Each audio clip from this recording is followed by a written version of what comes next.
Welcome to CineCynics. I'm Mark. I'm Craig. And coming up, a review of Oblivion. Let's see if Tom Cruise can still handle the truth. The trailer for Rest in Peace Department, a supernatural comedy starring Jeff Bridges, Ryan Reynolds, and Mary Louise Parker, has just recently been released. To be perfectly honest, I'm not exactly sure how I feel about this movie, as the trailer did take me somewhat by surprise, because I didn't even know this movie existed. And until Jeff Bridges showed up in the trailer, I was kind of inclined to skip it. But it seems to me like some kind of cross between Men in Black and Dead Like Me, and it seems like perhaps it could have its moments.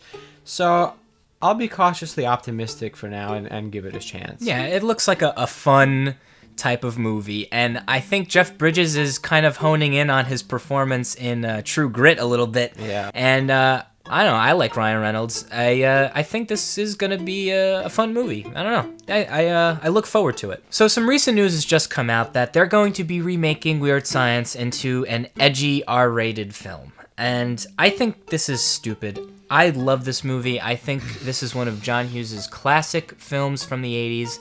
And it's timeless. It doesn't need to be remade. I've already expressed myself extensively on the topic of remakes on this show, so it should come to no surprise that I think this is a very bad idea.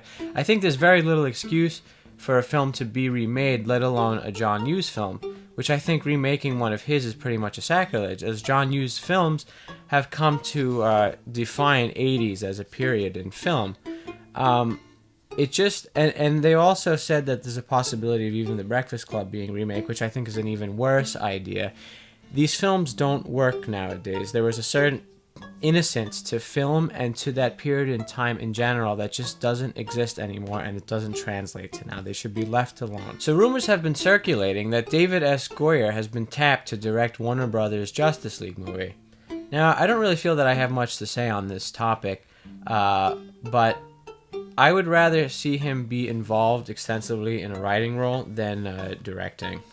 Yeah, like I said before with the Count of Monte Cristo thing that he wanted to do, I think he's a good writer. He's not so great of a director, so I do not think that it would be good for the Justice League movie, especially with how many problems that the movie's had getting started, and then you want to sign on a director that has not had success in his directing. Yeah. Just a really bad idea. Again, I like David S. Goyer. I mean, I like what he had to bring to Christopher Nolan's Dark Knight movies, and I had a lot of faith in his ideas, but I think he's certainly someone who needs to surround himself with other talent to fully realize the brilliance of his vision. So this doesn't really make me that much more hopeful for the Justice League movie right now. Recently, Hayley Atwell has expressed interest on being cast as Lara Croft in the new Tomb Raider reboot, and honestly, go for it. I want her to be it. I think she'd be a great actress for it. I think she'd bring a level of acting to the role that wasn't brought by Angelina Jolie in the first two. And she's beautiful, so she fits the role really well. Yeah, I think of all the news that's been surrounding the Tomb Raider reboot, this is certainly the best so far. And as Craig expressed, she's definitely more suited to this role than I think any other names that have been attached, and even Angelina Jolie in the original. I mean, she was great in Captain America. I thought she was brilliant in Pillars of the Earth. And I mean, who else is really attached? Olivia Wilde, Megan Fox. I mean, I don't know what they would bring to the role. So. Yeah. Even Camilla Luddington, who did the voice acting and the mocap for the new video game reboot. And no, she doesn't have the look. So I hope Hayley Atwell gets the part. Oblivion, co-written, directed, and based on the unpublished graphic novel by Joseph Kosinski, stars Tom Cruise, Morgan Freeman, Andrea Riseborough, Olga Kurilenko, and Nikolai Coster-Waldau. In the not-too-distant future, Earth lies a ravaged waste in the aftermath of a war with an alien race known as the Scavengers. Humanity has repopulated itself on Titan, the largest moon of Saturn, but a remnant has stayed behind to gather up Earth's remaining resources before leaving the planet for good. In the final weeks of this mission, drone technician Jack Harper discovers a recently downed NASA emergency escape craft from a scientific expedition 60 years earlier, and soon uncovers the truth about Earth's war with the Scavengers. For a film that looked like it gave a little bit too much away in the trailer, I was actually pleasantly surprised by Oblivion. The story starts out by throwing a little bit too much at you at once, and you get a little bit confused, but you get into it soon enough. And it turns out the story is pretty much a very straightforward but interesting and serviceable science fiction fare. But I think it's how the story that is told visually that really merits this film. Yeah, this is definitely one of the more beautiful films I think I've seen this year. It had some amazing cinematography and just the beautiful landscapes that they got to shoot in this barren wasteland were amazing to look at. Yeah. And I think he's definitely improved since his last movie, Tron Legacy. I think there was a lot more visually to bite into this movie. Yeah. Well, also, and it's the characters in this picture were deeper as well than them in Tron Legacy. And what I liked most, interestingly, I mean, there are some slow moments I think in the beginning of Oblivion, but there's a lot of character building, and you really get a sense of who these characters are, and both the sense of desolation but hope that they feel, by the way that you kind of measure them, I guess, against the backdrops of the film, which are like very, at one moment very bleak, but then you have other instances where, there's still traces of life remaining, and almost like this, Garden of Eden, I guess.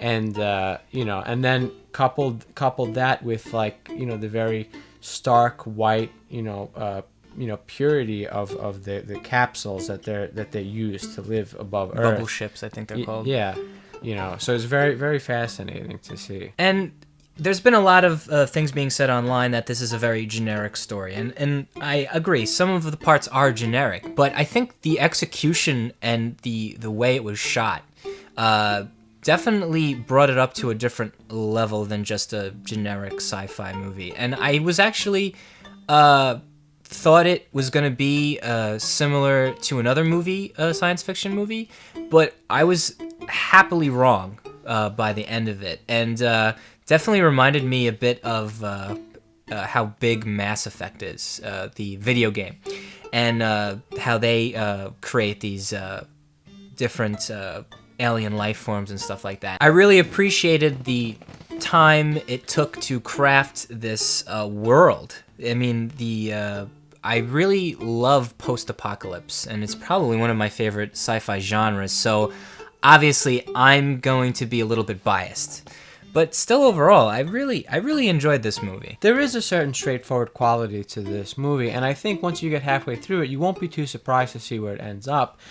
But I think it's the way that this story, it captures the story of these characters, the way that, that people will be willing to hold on to their humanity and fight for it, even in the most dire and bleak of circumstances, that'll really end up, I think, endearing this picture to audiences. Though if there's one complaint I do have, I think that at times the movie was bordering dangerously on style over substance, and you had a lot of great characters that I really felt, they didn't say enough about them, or some were just, plainly underutilized. Yeah. I mean, it was interesting to see them rely mostly on the visuals to tell the story, but at the same time, you are kind of left with this feeling that you just didn't get enough from everybody, I think. And you had, I mean, apart from the main cast, I mean, Tom Cruise was good, as he almost always is. Even Andrea Riseborough as his partner and navigator, she brings a lot of compassion to that role as well. And Olga Kurylenko. She wasn't really, I don't think she was as deep as you might think. Well, I don't know. She was there to really guide Tom Cruise's character later in the movie, and I feel like she was kind of underwritten.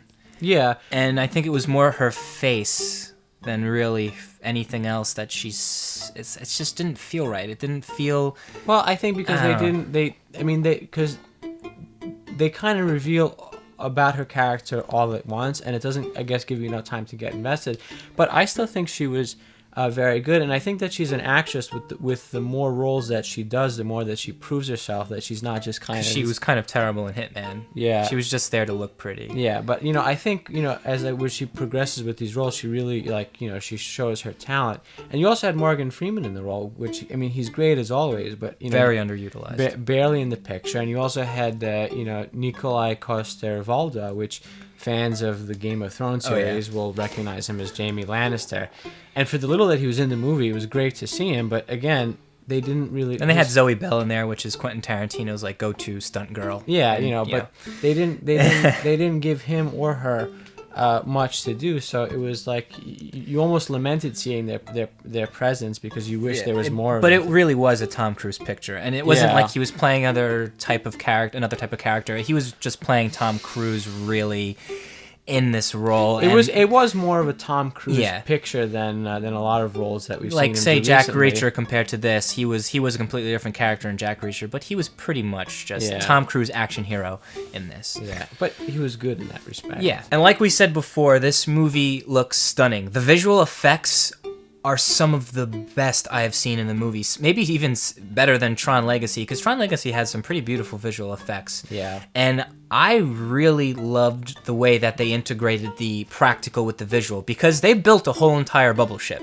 Right. They also built the drone crafts that you see throughout the film, and they built a lot of the sets. Yeah. And they were on location for a lot of what you see in the movie. Yeah. And I love it when science fiction, just because it's science fiction doesn't mean you have to have a ton of visual effects. And that's what I really, really appreciated. Yeah. And the action definitely set the pace for how the visual effects were used. And just it looked beautiful hand in hand with all these great visual and practical effects, along with all this intense gripping action. Yeah, and the story for what it was, it would be impossible to tell it without the heavy use of visual effects. But it's true, you kind of have to pay close attention to really see where the practical ends and the CG begins, and even that, it's so convincing that you don't really think about it for much of the movie. Yeah, You're I was really not drawn in by its beauty. There was absolutely not one shot where I said, "Oh, that's visual effects." I was so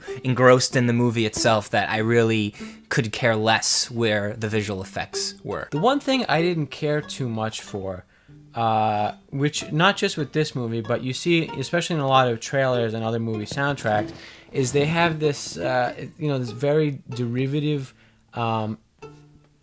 Inception style soundtrack where it's very blaring and resonant and like it makes your eardrums rumble, and it works, I guess, in small doses, but I feel like it's becoming overused and somewhat of a distraction now. Like it worked for Inception, it was but find new motifs to work with. It gets repetitive. Yeah, it's very flattering for Hans Zimmer, I bet, but they need to stop doing this kind of thing. You got to look at your palette of music and see what you can do. I mean, even if he went back with Daft Punk and did some techno, even though I thought Tron Legacy was a little bit derivative with its techno music and it sounded like a very generic sci-fi sound, I still think even if he got Daft Punk to do the soundtrack again, it would have served better for the movie than to have something that harkened back to a movie that's now like 3 years old. Yeah. Although, to be fair, there were other musical pieces in this film which are much more sweeping and hopeful. I think the more intimate ones were really nice. Yeah, and in fact there were some small parts that kind of even also reminded me of the Prometheus soundtrack, which I think was very fitting with the similarities and the starkness of the landscapes and what have you. So the soundtrack wasn't all disappointing. In fact, it was rather good, but it was those instances where you could see it's clearly derivative of Inception. It kind of grated on me. I know I'm a fanboy of post-apocalyptic sci-fi movies, and I may be a little bit biased, but I really think you should go out and see this movie. I think there was enough there, and I really enjoyed the story, even though as generic as it was, I didn't really see it coming. I completely had a different idea of where it was going, and it surprised me, and I enjoyed that part, and I enjoyed the characters. The visual effects were amazing. The action was great. I think that this was just a good. So it was a good sci-fi movie. I mean, it wasn't to the extent where I'm gonna say this was a great sci-fi movie. I'll leave that for the Prometheuses and Alien and all those other type of movies. I'll definitely say go see this movie though.